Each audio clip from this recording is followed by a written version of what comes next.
Let's be honest, Andrew Jackson is not the most likable guy. While he did expand the scope of presidential authority, he did so at what cost?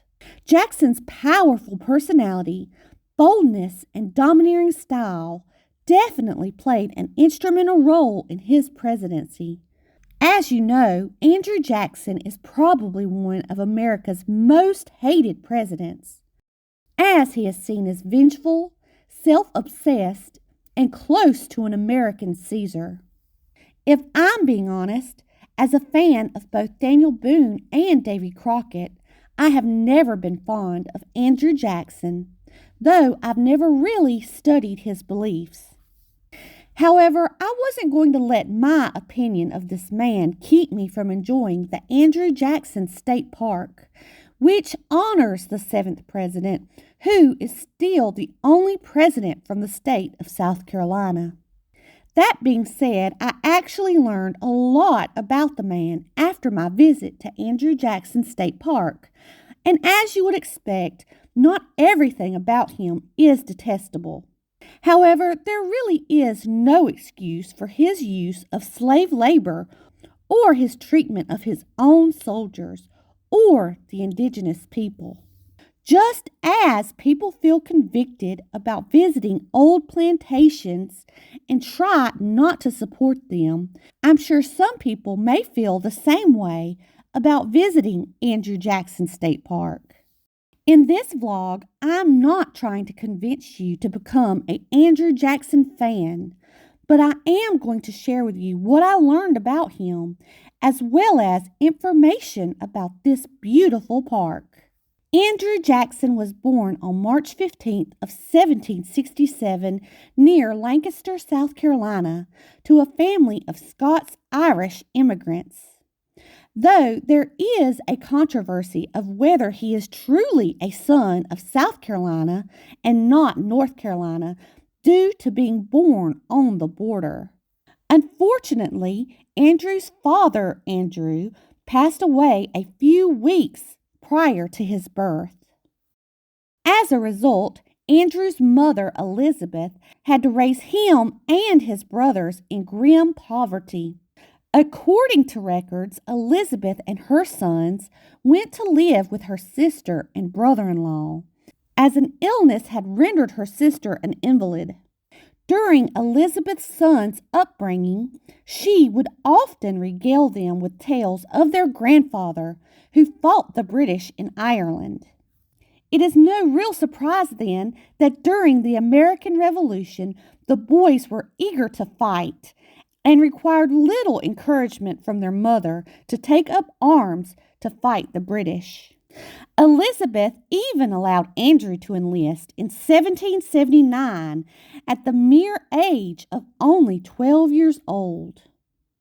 Unfortunately, during the same year, Elizabeth lost her eldest son, Hugh, from exposure at the Battle of Stono Ferry. By 1780, the British launched an invasion of South Carolina and captured Charleston on May 12th.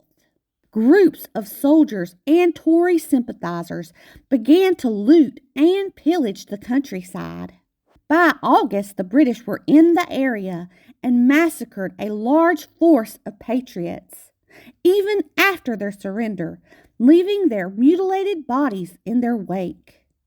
This brought about widespread outrage, which was felt throughout the Carolinas. In 1781, after being captured by the British, both Andrew and then Robert refused to clean the mud off of a British officer's boots. As a result, they were both hit with a sword. Then, while POWs at Camden, both boys contracted smallpox. The young Jacksons would have likely died had their mother Elizabeth not pushed for a prisoner transfer. As a result, the Patriots turned over 13 redcoats, and the British freed 7 prisoners, including the 2 Jackson brothers. Andrew walked 40 miles back to the Waxhaws, while his mother and dying brother rode beside him. Andrew's brother Robert died 2 days after returning home. After Andrew recovered, Elizabeth left to tend to other soldiers who were being held as prisoners on ships in the Charleston harbor. The work was hard, and she took ill with cholera, leaving the young Andrew Jackson a 14-year-old orphan. Obviously, Elizabeth Jackson is the true hero in the Andrew Jackson story, not only for her actions during the war, but also because of the impression she left on her young son Andrew. For all of Andrew Jackson's flaws, his one redeeming quality was that because of the immense love and respect he had for his mother, Jackson deeply respected all women, even of other races and classes. He even left a woman in charge of his plantation later in life. In fact, Jackson even married a divorced woman because he loved her in a time when remarriage after divorce was shunned. Besides this, other things that help remove some of the tarnish of Andrew Jackson's less than admirable reputation is that he was a self-made man who taught himself how to be a military leader. This leadership and influence cannot be denied in defeating the British at the Battle of New Orleans. In fact, it was this victory that really propelled Jackson's career and made him the people's champion.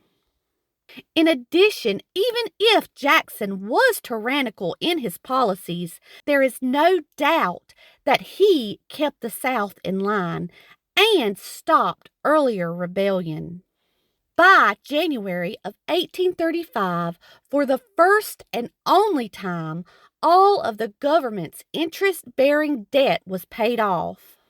Congress was even forced to distribute the surplus to the states, many of which who were heavily in debt. The Jackson administration ended with the country almost completely out of debt. For all of this good, nothing can change the fact that Andrew Jackson did push for the Removal Act.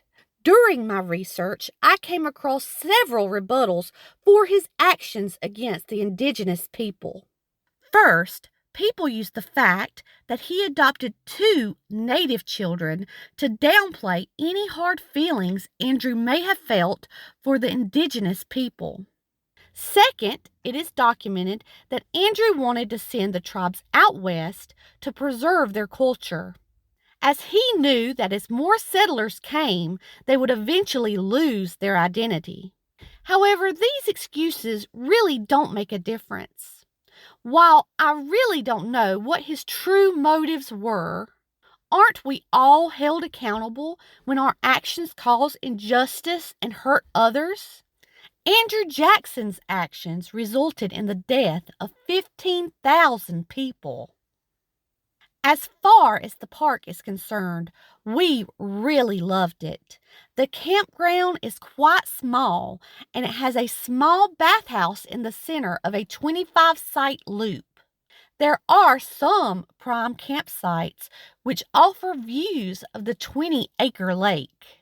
While the sites are quite small, they did offer a good amount of shade.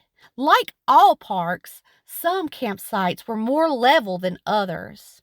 In fact, to make our tent work at our site, I had to move the picnic table.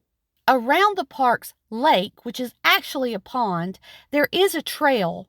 Unfortunately, during our visit, it was partially closed due to flooding.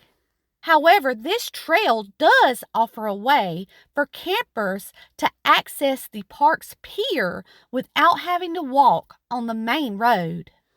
At the pier area, there are several john boats, 2 canoes, and 1 paddle boat that you can rent. During our visit, we did fish for about an hour using night crawlers, and Miller did catch a small fish. At the pier area, there is also a parking area, and behind it is a hill with a path which leads up to a wooded picnic shelter and playground. While this park has a very laid-back atmosphere, I did notice both picnic shelters were frequently booked. In fact, the picnic shelter near the main parking lot has a very rustic look, which makes sense because it is beside the old-timey schoolhouse. Beside the rustic picnic shelter and rest area and the old-time schoolhouse, there is also an old-time meeting house. I assume people host meetings there and maybe even get married in it. I will say, while the church was closed, I was able to look through a window, and it appeared very modern on the inside. Beside the meeting house, there is another trail. We didn't really walk that far, but we ended up at the primitive camping sites. While there, we talked to a few boys who were in a trail life group and their parents. The primitive sites do have road access, and the parents were loading up their trucks, which makes staying back in the woods a lot nicer and convenient.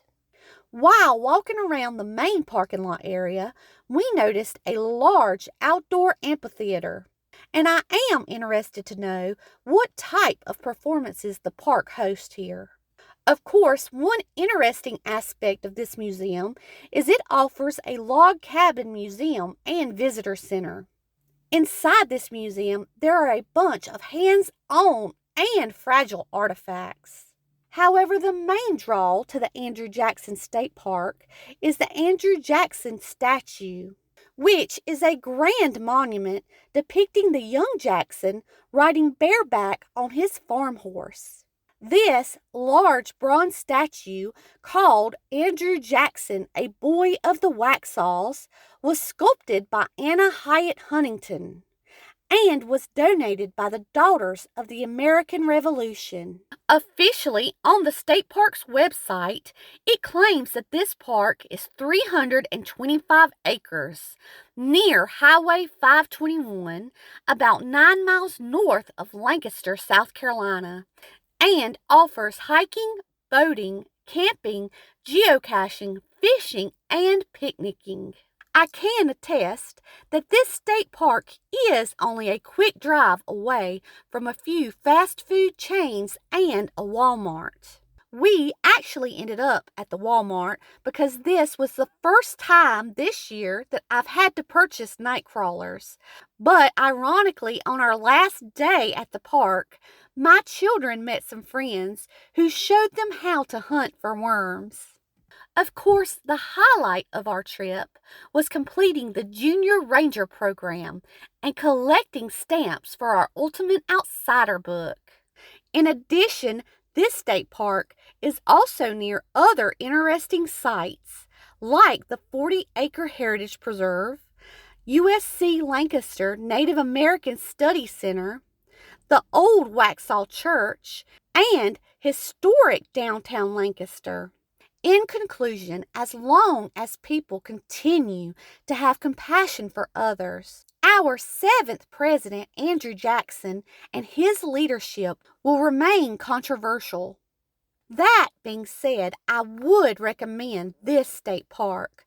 Not only does the area showcase how hard life was for Andrew Jackson, but for others during the Revolutionary War.